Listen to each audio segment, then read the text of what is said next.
Hello students. तो आज को हमारा टॉपिक है समांतर श्रेणियाँ। इसका मतलब क्या होता है? यानी ऐसी ऐसी श्रेणी जिसका अगला पद उसके पहले पद में कुछ जोड़ने पर, और वो भी एक फिक्स डिफरेंस जोड़ने पर प्राप्त होता है। पहले कुछ एग्जांपल लेते हैं, तब समझेंगे। तो मैं एक एग्जांपल लेता हूँ। जैसे मैंने लिखी एक श्रेणी लिखता हूँ मैं, 5, 10, 15, 20, 25, और ऐसे ही चलती है थोड़ी आगे तक। कि इसमें 5 लिखा, उसके बाद 10, उसके बाद 15, यानी हर एक पद का अपने पहले वाले पद से, यानी ये जो 15 है इसका अपने पहले वाले पद से कितना, ये 5 बड़ा है, यानी 5 का डिफरेंस है।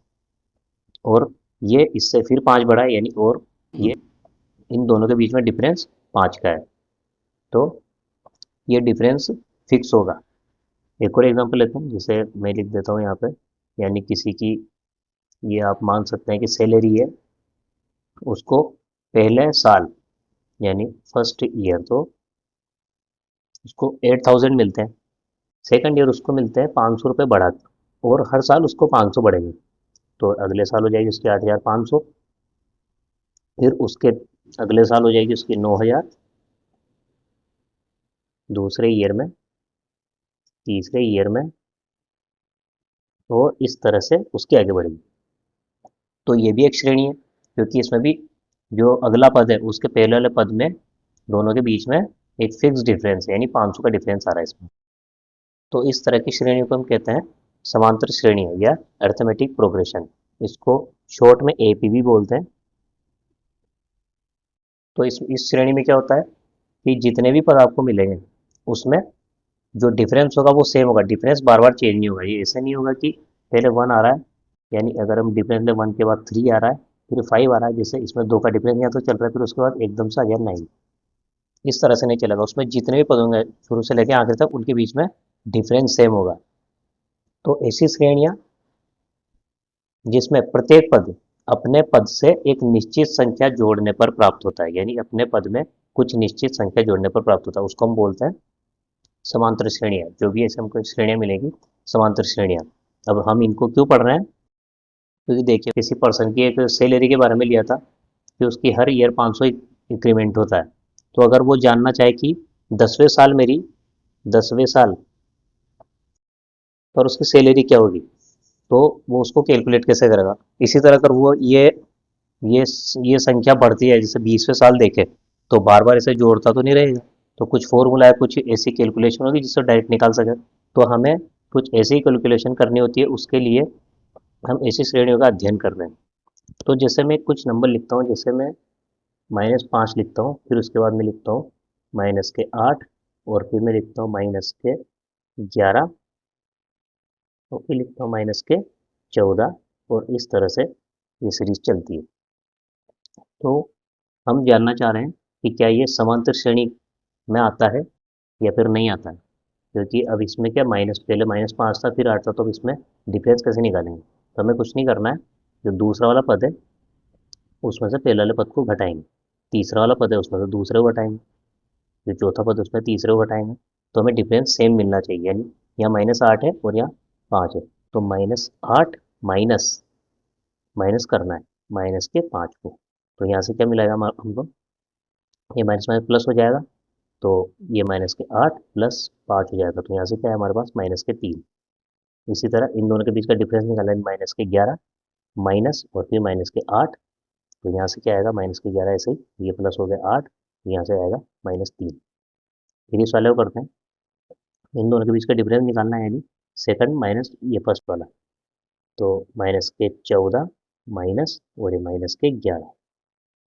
तो यहाँ से माइनस माइनस फिर प्लस हो गया, तो -14 प्लस 11, ये हो गया, फिर -3। यहाँ हम देख रहे हैं कि डिफरेंस सेम आ रहा है, तो हम इसको कह सकते हैं ये समांतर श्रेणी है। तो हम इसी प्रकार बार बार हर चीज़ों से माइनस करके देखेंगे और पता करेंगे कि वो समांतर श्रेणी है कि नहीं। और ये बहुत सारे नंबर से चलती है, जहाँ तक आप कैलकुलेट कर सकते हैं। इस सीरीज की क्या है कि स्टैंडर्ड फॉर्म भी होती है, यानी मानक स्वरूप भी होता है। और वो स्टैंडर्ड फॉर्म दिखती कैसी है उसको हम देखते हैं। पहले इसको मिटाते हैं।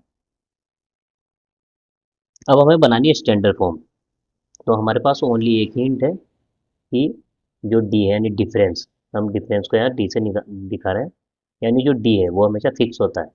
तो हमारे पास एक ही इंटे की डिफरेंस फिक्स है, उसके अलावा हमारे पास कोई इन्फॉर्मेशन नहीं है, और हमको इसकी स्टैंडर्ड फॉर्म बनानी है। तो हम सबसे पहले कुछ पद मान लेते हैं, क्योंकि हर पद दूसरे पद से अलग होगा। तो हम ऐसे ही करते हैं, 3-4 पद मान लेते हैं जो अलग अलग हो, उनको अलग अलग नाम दे देंगे। सबसे पहले पद को हम पी नाम दे देते हैं, स्मॉल पी नाम दे देते हैं। फिर उसके बाद क्यू आएगा, फिर उसके बाद पी क्यू, उसके बाद आर, और फिर एस। इस तरह से ये क्रम आगे बढ़ता रहेगा। पर हमें एक चीज़ पता है कि इन सबके बीच में डिफरेंस फिक्स है, यानी इसमें से अगर इसको घटाएं तो भी डी आएगा, इसमें से अगर इसको घटाएं तो भी डी आएगा, इसमें से इसको घटाएं तो भी डी आएगा। ये स्टूडेंट ये याद रखिएगा। और मैं यहाँ ए बी सी भी ले सकता था, पर यहाँ ए बी सी डी करना पड़े तो वो डी और डी सेम हो जाता, इसलिए मैंने पी क्यू आर एस ले लिया। इससे बनाते हैं, उस हिंट का यूज़ करते हैं कि अब हमें इनके बीच में रिलेशन निकालना है। तो हम करते हैं कि हमें पता है कि Q माइनस पी बराबर हमारे पास डी आएगा। तो यहाँ से Q बराबर आएगा P प्लस डी। इसी तरह इसके और इसके बीच में ही करते हैं कि R माइनस क्यू बराबर फिर डी आएगा, क्योंकि दोनों के बीच में डिफरेंस सेम चल रहा है। डिफरेंस किसका? हर अगले पद का। ये नहीं कि पहले ये वाला ले लो उसके बाद डायरेक्ट ये वाला ले लो, उसके अगला नंबर जो जिस पद का आएगा उसी के बीच में डिफरेंस डी है। तो हमें आर से एक पहले जो पद है उसको लेना है। तो आर माइनस क्यू बराबर डी। तो यहाँ से हमारे पास आएगा आर बराबर क्यू प्लस डी। ये क्यू इधर जाके प्लस हो जाएगा, तो क्यू प्लस डी। इसी तरह एक एक्सप्रेशन फिर लिखते हैं, एस माइनस आर बराबर डी। तो यहाँ से एस बराबर आएगा आर प्लस डी। तो हमें क्या इनके बीच में रिलेशन से क्या हो रहा है कि हम कम करना चाह रहे हैं कुछ अचर को, क्योंकि पी क्यू आर 3-4 अचर हो गए। हम चाहते हैं इसको एक ही अचर में लिखना है। तो हम उसको कैसे लिखेंगे कि पी तो हम ऐसा कैसे लिख लेंगे, पहला पद क्यू की जगह हम लिख सकते थे पी प्लस डी। तो पी के बाद हम लिखेंगे पी प्लस डी। ये स्टूडेंट, उसके बाद आर की जगह हम लिख सकते हैं क्यू प्लस डी। इसको लिखेंगे क्यू प्लस डी। और एस की जगह लिख सकते हैं आर प्लस डी। ठीक है सर, इस तरह लिख सकते हैं हम। अब जिस तरह हमने दूसरी टर्म को पी की फॉर्म में लिखा, जैसे पी पहला था पी प्लस डी लिखा, और इस तीसरे वाले को हमने दूसरे के फॉर्म में लिखा, क्यू की फॉर्म में, क्योंकि तीसरे पर आर आ रहा था। तो इस तरह हमने इसमें से किसको कम हटा दिया, क्यू को। दूसरे पद में से क्यू को हटा दिया, तीसरे पद में से आर को हटा दिया।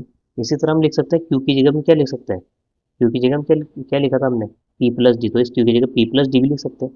तो एक बार और लिखते हैं पी, और यहाँ आएगा पी प्लस डी, और इस क्यू को फिर पी की फॉर्म में लिख लेते हैं। तो ये आएगा पी प्लस डी, और ये बाहर एक बार और प्लस डी है, कोमा यहाँ लगाएंगे।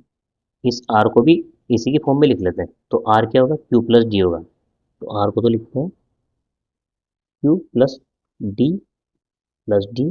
फिर इस क्यू को एक बार फिर लिखा हमने पी की फॉर्म में, क्योंकि क्यू बराबर क्या है हमारे पास, पी प्लस डी। क्यू एक बार फिर है पी प्लस डी, ये बाहर है, और एक बार फिर प्लस डी है, इसको ऐसे लिखते हैं पी प्लस डी। एक बार फिर ये वाला डी है, उसका फिर बड़ा कोष्टक, और फिर ये वाला डी।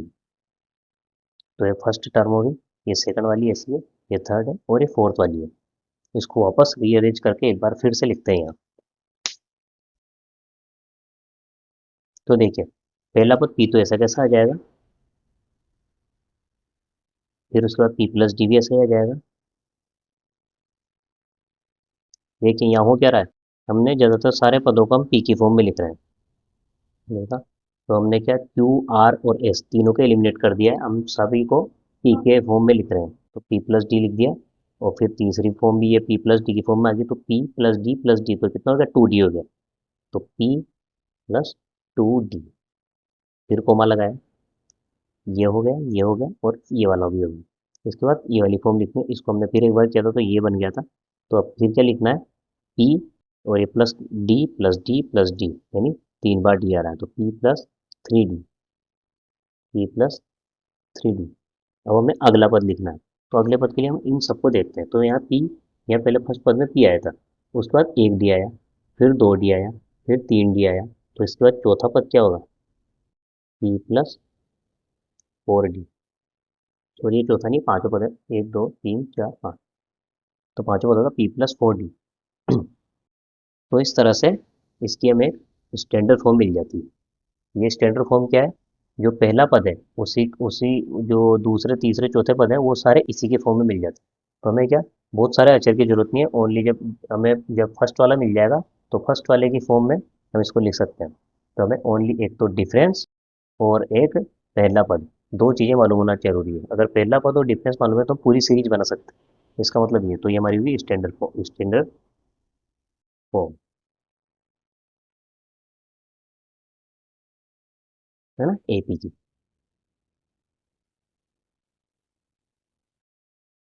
ये वाली एपी की स्टैंडर्ड फॉर्म होगी। ठीक है इसमें। और अब हम इस स्टैंडर्ड फॉर्म का यूज़ करते हैं कि हम इसको आगे कैसे बढ़ा सकते हैं। तो स्टैंडर्ड फॉर्म लिखी थी हमने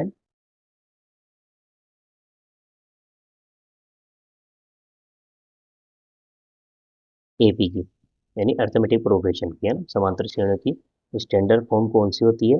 वो होती है ए, यानी हमने जो पी लिखा था उसको मैं ए से चेंज कर रहा हूँ यहाँ पे, तो ताकि आपको याद रहे इसमें। ए, है ना, पहला पद ये आया था ए, तो उसके बाद A+D आएगा, उसके बाद आएगा A+2D, A+3D। ये है इसकी, इस तरह से ये चलती है। एन पद, यानी एन का मान आप कितना भी ले लो, 50 100 200, जितने भी पद हो इसमें वहाँ तक चलती है। बस में इन्फाइनाइट नहीं आया, क्योंकि इन्फाइनाइट आने पर क्या, ये इसकी वैल्यू बहुत इन्फाइनाइट ही आएगी, तो उसका कोई मतलब नहीं करता, नहीं, हमें फाइनाइट वैल्यू तक ही निकालना है इसका। तो फाइनाइट नंबर होगा एन का, यानी 10 20 30 40 50, या जितना आप कैलकुलेट कर सकते हो वहाँ तक ये इक्वेशन जाएगी, ये श्रेणी जाएगी। तो A+D, A+2D, A+3D, A+4D, A+5D, इस तरह से चलेगी। और इसमें ओनली दो ही हमें टर्म होगी, एक तो पहला पद होगा ए और बाकी होगा डिफरेंस। तो हमें दो चीज़ मालूम हो तो हम पूरी श्रेणी बना सकते हैं। अब इसमें दूसरा क्वेश्चन आता है, उसका टॉपिक है समांतर श्रेणी का। समांतर श्रेणी का एनवा पद। इसमें क्वेश्चन आते हैं, फर्स्ट क्वेश्चन आपका यहीं से बनेगा, जो भी फर्स्ट टाइप के जो क्वेश्चन होंगे आपके यहीं से बनेंगे। समांतर श्रेणी का एनवा पद पूछा जाएगा, ये एक श्रेणी दे दी जाएगी। मैं एग्जाम्पल से बताता हूँ, फिर बाद में वेरिएबल लेके बताएंगे। एग्जाम्पल है जैसे 6 है, फिर उसके बाद 9 है, उसके बाद 12 है, उसके बाद 15 है, और आपसे पूछा जाएगा कि इसका 50वां पद क्या होगा। अब 50वां पद पूछा है, इसमें नंबर बहुत बड़ा है। अगर 5वां 7वां 8वां 10वां पूछते हैं तो हम इसमें, हमें पता है कि 3 का डिफरेंस चल रहा है। 6 में 3 जोड़ने पर 9 आया, 9 में 3 जोड़ने पर 12, 12 में 3 जोड़ने पर 15, यानी 3 का डिफरेंस चल रहा है। हमें डी तो पता है कि 3 का चल रहा है, और हम कैलकुलेट भी कर सकते हैं 50 तक, पर उसमें टाइम बहुत जाएगा। तो इसमें क्या है, इसका एक फॉर्मूला हो सकता है कि जिससे हम निकाल सके कि 50वां पद डायरेक्ट क्या होगा, ताकि हम उसमें वैल्यू पुट कर दें और डायरेक्ट हमें 50वां पद मिल जाए। तो हमें स्टैंडर्ड फॉर्म से एक हिंट मिला था कि हमें ओनली दो चीज़ें जानने की जरूरत है। अगर हम पूरी ये इस स्टैंडर्ड फॉर्म से, कि हमें अगर पूरी अर्थ एपी बनानी है, यानी समांतर श्रेणी पूरी बनानी हो, तो हमें ओनली पहला पद और डिफरेंस की जरूरत है। अगर हमें एक पद मिल जाए और डिफरेंस मालूम पड़ जाए तो हम बता सकते हैं कि उसका एनवा पद, यानी जो भी नंबर दिया जाए, 10वां 20वां 30वां, जो भी पद है वो एनवा पद क्या होगा। तो इसके लिए फॉर्मूला बनाना पड़ेगा, और फॉर्मूला कैसे बनेगा देखते हैं। और स्टूडेंट्स, फॉर्मूला बनाने की हमें स्टैंडर्ड फॉर्म को ध्यान से देखना होगा, और जो इसमें टर्म आ रही है, यानी कौन से नंबर पे कौन सी टर्म आ रही है, उसको नंबर बाय नंबर लिखना होगा। तो हमें लिखना पड़ेगा कि इस श्रेणी का पहला पद क्या है। पहला पद वो क्या है, ए। लिखता हूँ मैं दूसरा पद, ध्यान से देखिएगा इसको, A+D। तीसरा पद होगा A+2D। चौथा पद ए प्लस 3D। ये देखिए इसका पहला पद ए था, दूसरा ए प्लस डी, ए प्लस 2D, ए प्लस 3D। ये स्टैंडर्ड फॉर्म है, इससे आप पूरी अर्थमेटिक प्रोग्रेशन की वो बना सकते हैं।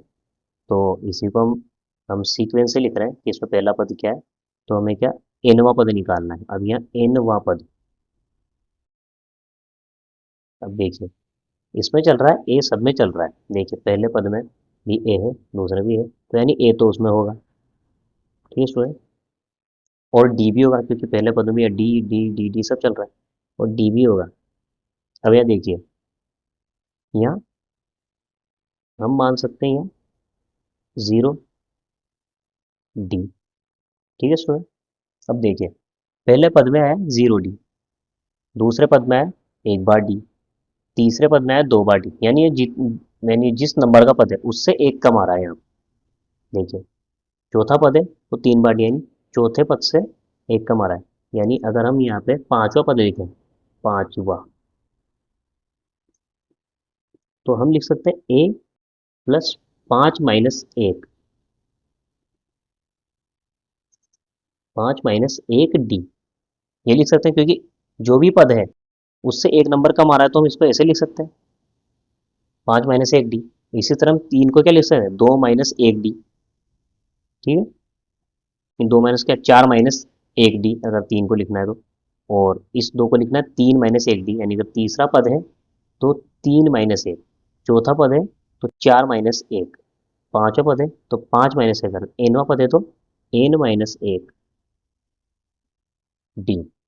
और ये होता है एनवा पद, और ये फॉर्मूला भी है। और इस एनवा पद को हम लिखते हैं T N, nth term. T N का मतलब nth टर्म, एनवा पद, टर्म यानी पद। तो टी एन बराबर हमारे पास ये फॉर्मूला है। अब इसको फॉर्मूले को एक बार और लिख लेते हैं यहाँ पे। तो हमें जो फॉर्मूला बनाया वो क्या है कि टी एन बराबर, यानी एनवा पद बराबर, टी एन बराबर आएगा ए प्लस n - 1 इंटू डी। इस वाले फॉर्मूले से आप समांतर श्रेणी, कोई सी भी समांतर श्रेणी हो, माइनस वाली यानी माइनस का डिफरेंस वाली चल रही हो या प्लस वाली चल रही हो, इससे आप उसका एनवा पद निकाल सकते हैं। आपको ओनली उसमें क्या करना है, क्या पता करना है कि पहला पद क्या है, ठीक है। इसमें पहला पद याद होना चाहिए और डिफरेंस पता होना चाहिए। डिफरेंस तो क्या बोलेंगे, अंतर, सार्व अंतर, सार्व अंतर, यानी सही पदों में अंतर क्या चल रहा है, सार्व अंतर पता होना चाहिए। पहला पद यानी ए पता होना चाहिए, और सार्व अंतर डी पता होना चाहिए, ए और डी पता होना चाहिए। तो आप बता सकते हैं कि एनवा पद क्या होगा। यानी उस श्रेणी में हमने पूछा था कि इसका 50वां पद क्या होगा, तो एक बार देख लेते हैं। अगर उसका भी था, वो सीरीज थी 3 6, यानी नहीं 6 9 12, और इस तरह से उसका पूछा था 50वां पद।